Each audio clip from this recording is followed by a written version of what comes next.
Bonjour, aujourd'hui j'ai décidé de vous parler de la fameuse nacelle TGV capotage de FLH qui va maintenant sur tous les Softail depuis 86 je crois, jusqu'à maintenant. Donc voici à quoi ressemble le produit. Je m'excuse pour les traces de doigts.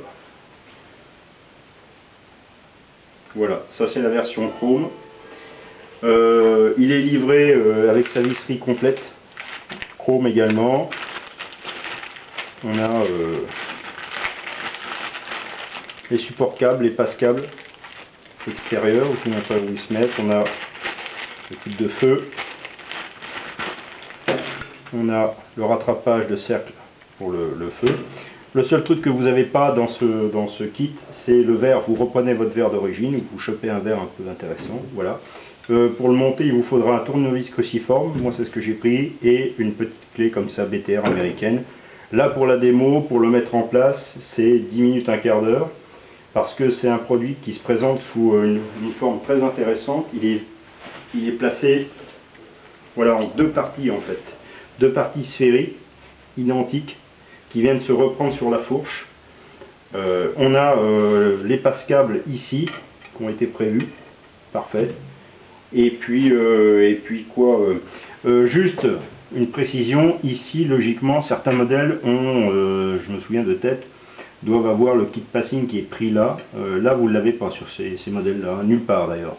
Donc à vous d'anticiper, est-ce que vous faites un trou, est-ce que voilà, faut savoir, bon, percer sur du chrome c'est jamais terrible, à moins d'avoir derrière un petit patch à coller dessus ou quelque chose qui, voilà, qui fasse un boulot propre. Nous on le fait, mais bon voilà, on reste toujours vigilant. Donc voilà, la seule chose à savoir c'est ça. Qu'est-ce que je peux vous dire d'autre? C'est la nouvelle génération, elle est mieux finie. Moi j'avais la première génération, c'était un peu plus hard à monter. Là vous le montez, je vous dis assez facilement. Pour emboîter les intérieurs comme ça, ce sont des petits passes vis tout simples en plastique. C'est plutôt assez bien fait, c'est très judicieux, c'est costaud et en même temps c'est intelligent pour une fois. On a envie de dire qu'ils ont réfléchi quand ils ont construit le truc. Donc là c'est plutôt un bon produit. Les choses aussi à savoir pour les modèles à partir de 2010 je crois, les modèles avec les gros guidons en 32, il faudra impérativement changer vos risers. Moi si vous voulez pas changer tout le guidon et tout le tralala, prenez les risers qui vont avec, parce que ce sont des risers spécifiques avec une découpe spécifique à l'intérieur. Là on le voit peut-être pas bien à l'image, mais dessus vous allez enlever ces caches qu'ils ont prévues là et vous allez additionner. Donc c'est pas des bases de risers conventionnelles, c'est des risers avec une forme, hein. N'allez pas vous empiler des risers 4 cm, vous voyez ils sont plus petits, plus bas, ça ressemble pas du tout, et puis ils ont une forme bien spécifique. N'allez pas vous empiler des risers vendus même pas très cher, parce que vous ne les montrez pas de toute façon. Et puis par dessus vous avez des chapeaux à remettre, encore une fois spécifiques. Alors on les voit pas à l'image, mais si vous mettez pas ça, vous mettrez jamais votre guidon de 32, ça c'est sûr. Alors vous l'avez sous cette version chrome là, et vous allez l'avez maintenant sous une version, je vais vous montrer, noire. Également pareil, très bonne qualité. Le noir, l'époxy, moi je trouve plutôt assez intéressant. Je suis assez à cheval sur les couleurs, il n'y a pas de touche de marron dedans, on est sur un vrai noir profond. Plutôt un bon produit. Il faut dire quand ça va pas, mais il faut aussi dire quand ça va, et là pour moi ça va. Vous avez également des choses existantes comme les rallonges, parce qu'il est vendu comme ça avec son petit cerclage au départ, mais vous avez des rallonges existantes qui vous permettent de gagner de la longueur, environ 5 cm à chaque fois. Existe en noir ou en chrome. En noir c'est la référence 90 13 32, et en chrome c'est la référence 95 14 48.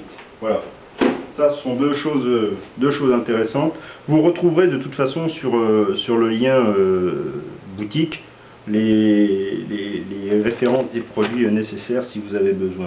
Voilà, moi je suis assez méticuleux, je fais toujours un peu gaffe, je trouve que c'est un super bon produit, je l'ai monté plein de fois. Honnêtement, il n'y a pas vraiment de points négatifs sur ce truc, je pense que vous pouvez y aller, au vu du tarif, vous pouvez y aller les yeux fermés, juste comme d'habitude, hein.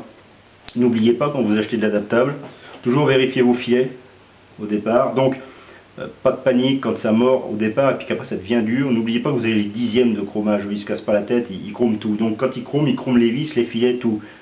Un peu de graisse avant, ou un petit coup de tarot si vous avez l'occasion, ou une vis que vous condamnez, que vous ne laisserez que pour ça. Passez votre vis avant, 9 fois sur 10 ça fonctionne.